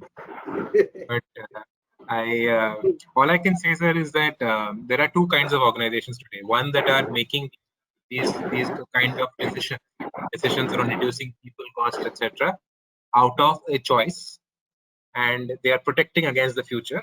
And some that are making this decision purely because they have to, because they don't have the money to pay salaries. So for those who have to because they don't have money to pay salaries, etc., there is little that we can do about it. I mean, you are in a situation where you don't have the money to run your organization. For those who are doing it just because there is a future that they need to protect, or future that they are thinking about, uncertain as it might be, there it is more important for them to consider the balance of saying that an action like this today, in a time as difficult as it is for every individual, because this is not like a normal, this is not a typical recession where people are worried about the economy. It's health, wellness, economy, everything coming. So taking any harsh decision, difficult decision when all of these things are at stake for an employee, is perhaps the last decision that companies should take. And like I said, there are some companies that cannot avoid it. There is no money to pay, but those that can, it is, I think, it is a part of the social responsibility for most organizations to be able to do it.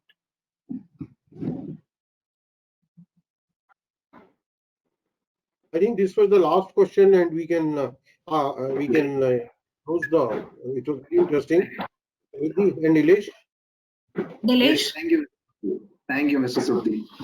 So with this, we come towards the end of a wonderful discussion that we've had, and what great thoughts have been shared all across with regards to coming out of this pandemic, combating this pandemic, and ending on a note wherein the dilemma is between thinking from the heart as well as managing the business. And like he was saying in his note, design from the heart is the core of it.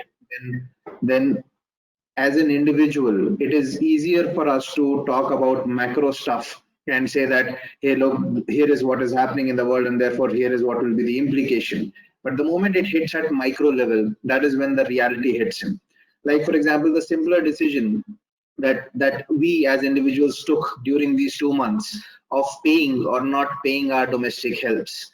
That exact dilemma goes into the mind of your employer to figure out to either pay you or not pay you for work not done over a period of 2 months. So if you were to bring that microcosm to yourself today and replay that dilemma that was going in your head while taking those decisions over 2 months, and after in June, now that we are on 4th, it will be the consecutive 3rd month.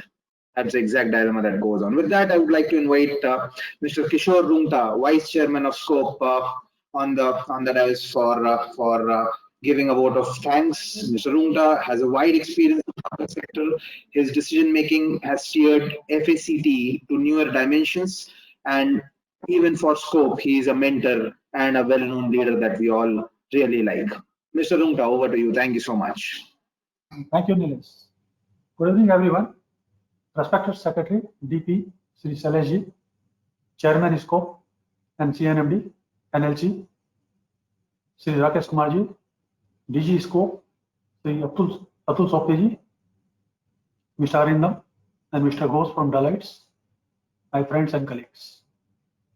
First of all, I would like to thank SCOPE for selecting such a beautiful topics today, which is relevant to everybody in this pandemic situation. We call it respond, recover, and thrive. In fact, not only public sector, and you say private sector, MSME, you name anybody, they are going through this phase of life, how to respond, how to recover, and how to thrive. And I also found the last questions, what was debated too much by all my panelist friends. We should also remember our Honorable Prime Minister's words, Jaan hai to jahan hai. So humanity is the first. And after that he said, Jaan bhi or jahan bhi. Then the economy comes second. So let us also in the public sector also, we should also follow the vision what our Honorable Prime Minister had. Jaan bhi, jahan bhi, or jaan hai to jahan hai. So this was very relevant in this pandemic situation.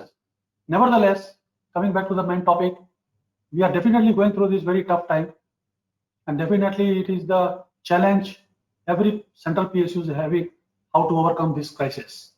But I have no doubt to say, even our secretary has also admitted that CPSE has got this talent, they have got that maturity, that CPSE will definitely overcome these situations. And I have no doubt to explain that all my colleagues in the central PSE have done their best.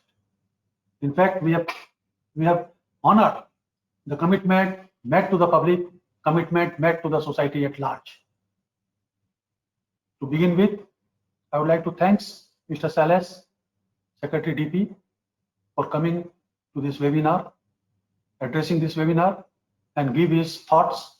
And he also enriched us with the policy and the vision of what government have and what is the expectation government have with the central PSEs. I would like to ensure Mr. Sailesh that be assured, so long as CPSEs are there, we are there to serve the society, we are there to serve the economy also. We will not let down anybody. All the stakeholders will be taken due care.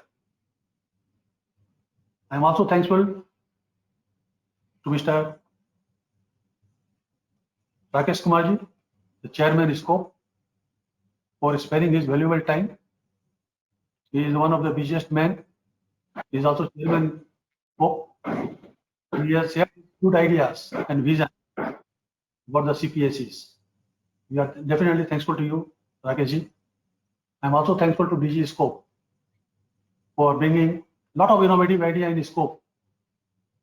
After he has taken over as a DG, I found that a lot of initiative has been taken by the SCOPE, and the SCOPE is now being accepted by most of the respected CPSEs and even the government fraternity. A lot of webinars he has been organizing. When we are not able to meet, we are not able to come into physical contact with each other. So once again, I thank Mr. Sopti for the wonderful job you have been doing and organizing webinar, which is also very useful to all the CPSEs. And that is why you can understand the amount of participants people are participating in the webinars, the keen interest they are taking in this webinar. So good job Soptiji has been doing. I'm also thankful to the partners from Deloitte, who are the very senior partners, Mr. Arindam and Mr. Ghosh, who made a beautiful presentation in this webinar. And they have also taken all the questions very spontaneously, and they have replied to the extent possible. but we should also appreciate that there is no tailor-made answer for any question in this situation. So we have to take out the best. When we interact, when we present, it is only give further inputs to our mind that, okay, we are thinking in this line, there is another way also of thinking. So when we talk with such a senior people, with such a renowned Deloitte firms, partners and all, we get a lot of ideas, further ideas. And then it is up to us to take which is good for the company, which is good for the organizations. So I'm very much thankful to you, sir, for giving such a wonderful presentation to the scope. My special thanks goes to the entire team of Deloitte, to entire officers of DP, to the entire officers of scope. We have organized this program in a very, very comfortable and in a fantastic way. The audio video was very good, the presentation was very good, went very seamlessly and very well. Nevertheless, I would also like to thank all the participants who have participated in this webinar. And I hope they will definitely gain a lot out of the outcome of this webinar, and it will be helpful by taking a day-to-day decision in their organizations. Once again, my thanks to Scope, and I hope Scope will continue conducting such seminars, and I wish more and more webinars to come in the future. Thank you very much. Thank you, sir. Thanks a lot for inspiring us once again. And definitely, sir, there are more webinars lined up and we'll get them to your doorstep. And also, sir, as you rightly said, sir, CPSEs will make that extra effort to meet all the objectives. And with this, we come to the end of the webinar formally. And once again, I would like to thank on behalf of Scope and all the public sector fraternity to the Secretary DP for sparing his time.